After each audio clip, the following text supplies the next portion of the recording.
The Japan was ruled by Tokugawa shogunate for more than 250 years. The emperor existed but had no real power. Part 1. Isolated Japan. The country followed the strict policy of isolation under Tokugawa shogunate. This made the country peaceful and its society stable for next 250 years. But everything changed in the year 1853 when Commodore Matthew Perry arrived with his American warships at Japanese Sea and forced Japan to open its ports to Western powers. And Japan had no real say.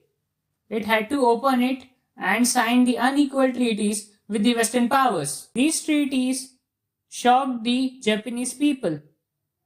Many believed the shogunate had failed them. The slogan spread across Japan: Rever the Emperor, expel the barbarian. Part 4.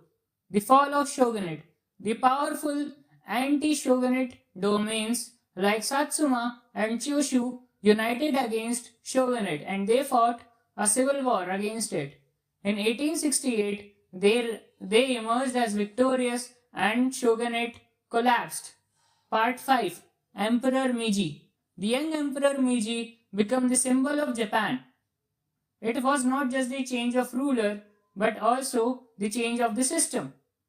Part 6. Rapid industrialization. The new government was swift.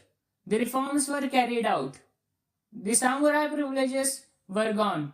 A new modern army was created.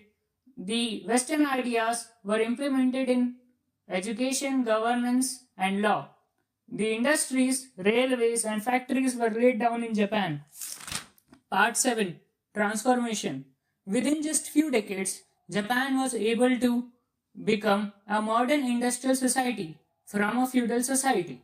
It had made a modern military from a useless military which can't even defeat Matthew Perry in 1853. Part 8. Japan rises. Soon Japan was no longer a weak nation. It defeated China and even shocked the world by defeating Russia in 1905. Japan will become a global power.